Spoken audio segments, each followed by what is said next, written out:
Bismillahirrahmanirrahim. So this station is about post-operative genitourinary fistula. So here is the scenario that this task is a structured discussion task and you are the fourth year resident. You are about to see Mrs. Hadia, who is a 49-year-old patient. She had hysterectomy which was done 4 weeks ago. She is attending the gynae clinic today with 7 days complaint of vaginal leakage. The leakage is constant, clear in color and bothers her to the degree that she requires to wear a sanitary towel. Before you review the patient, your consultant wishes to discuss the case with you. And your task is that you mention any further information, discuss the differential diagnosis and the most likely diagnosis.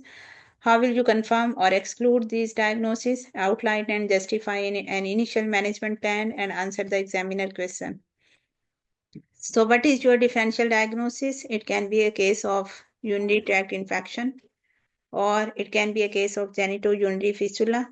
The overall risk of urinary fistulas after hysterectomy is low, that is 0.12%, but it depends on route and indication. It is 0.18% for TH, highest in radical hysterectomy for cervical cancers and lowest in vaginal hysterectomy for prolapse. Or simply it can be a case of wound infection or overflow incontinence, or she can have pelvic hematoma or abscess, or she can have stress urinary incontinence, or simply there can be a leakage of peritoneal fluid through an open vaginal vault. So the first question in most of the cases is that summarize your case. You will summarize following the S bar tool. S is for situation, that this is a case of post-hysterectomy vaginal leakage, and she had hysterectomy 4 weeks ago and she has come with leakage of fluid per vagina. And your assessment is that I would assess her by taking full history, clinical examination, and requesting for additional investigation in order to reach a diagnosis. And recommendations will be made, and the management plan will be made according to the cause. So in the history, we will ask about the presenting complaint, that is the leakage of fluid. We will ask about the onset in relation to her period, that it started immediately after the operation or it started after a while. Whether there is any smell, if there is smell of urine, then most likely it is urinary fistula, and if it is foul smelling, then it can be a pelvic abscess. And then what's the color? Then if it's the color of the urine, or it's purulent yellow, or it is blood stained, it will give the idea about the nature of the fluid. Okay, whether it is urine, pus, or peritoneal fluid. Whether the leakage is continuous or intermittent. If it is leakage, it is more in favor of VBF. And in case of stress urinary incontinence, she will give the history of incontinence with coughing or laughing.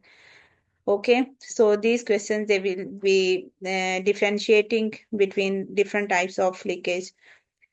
And then we will ask about the voiding, whether she is able to void or not. Because in case of vesicovaginal fistula, there will be no voiding. Then symptoms of urgency, frequency, dysuria or loin pain. Then urinary problems prior to operation. If she is having urinary problems prior to operation, it will be in favor of overflow incontinence. Okay. Then we will ask about the symptoms of infection. Then we will ask about the fever. Fever can be present in UTI in case of pelvic abscess or wound infection. Any history of abdominal pain or swelling, which can be present in pelvic hematoma or abscess. Then any history of pain in the vagina or pain in the wound. Okay. Did she resume sexual intercourse or not? Is it painful or not? We will ask these questions. Then medical conditions, her BMI, any history of pelvic adhesions, previous abdominal or vaginal surgery. Then we will review the operation notes. What was the indication for the operation? If it is due to cancer, or if there is any history of radiotherapy prior to the operation, it will indicate the it will go more in favor of fistula. Was she prescribed antibiotic? Did she take them or not? If she has not taken the antibiotics, she may have UTI or wound infection or pelvic abscess. Okay, so all these questions we will ask in the history. Then on examination, examination will be done after her consent and in the presence of chaperone. We will check her BMI. Overweight women, they are more associated with bladder dysfunction. We will check her vital signs and we will evaluate her for pelvic abscess. Abdominal examination will be done to check for loin tenderness, for any infection or hematoma. If the bladder is palpable, it will indicate the overflow incontinence. We will inspect the discharge on the pad. We will do the digital vaginal examination for any pelvic collection, pelvic hematoma or abscess, and speculum examination will be done gently by Sims speculum in Sims position to inspect for urinary leakage, and then we will check the vaginal wall wound, and high vaginal swabs will be taken for culture and sensitivity to rule out the infection.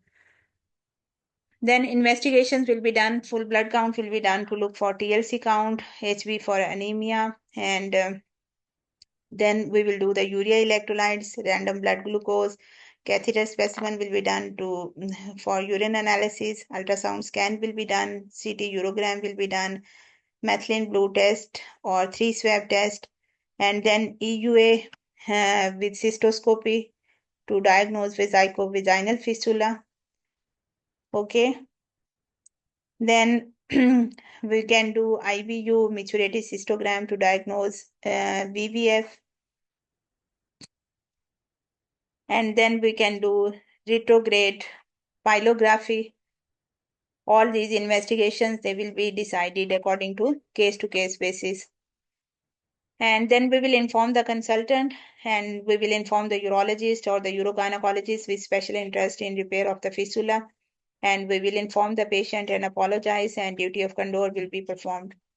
MDT will be involved, including the gynecologist, physiotherapist, urologist, and the anesthetist, and all the steps of the clinical governance, they will be followed. And simple measures they will be done, like we can apply barrier cream, we can give her incontinence pad, we will give her antibiotics and educate the patient on the catheter care. Further management, it will depend upon the urologist review and it will be expectant or the surgical repair. Expectant management includes catheterization for 3 months, at least for 4 to 6 weeks, in which we give antibiotics and wait for spontaneous healing. While in surgical repair, it will be done either through abdominal route or vaginal route, and it will be done after 10 to 12 weeks. This time it will allow for sloughing of the tissues and for the inflammatory changes to resolve. And the principles of repair, that we will wear the magnifying glasses and circumcise the fistula tract, dissect it, and mobilize the fistula and repair the bladder in 2 layers using Vicryl 2.0.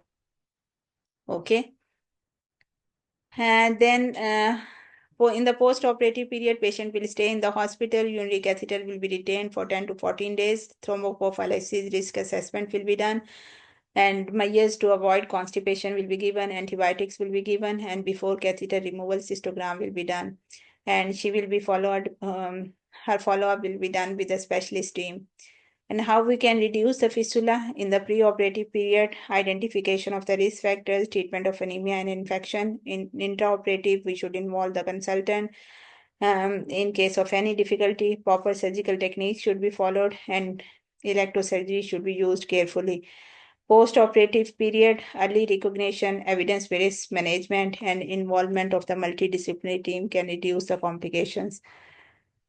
Then in case of any complication, we will follow all the steps of the clinical governance. In case of any question, you can ask. Thank you very much.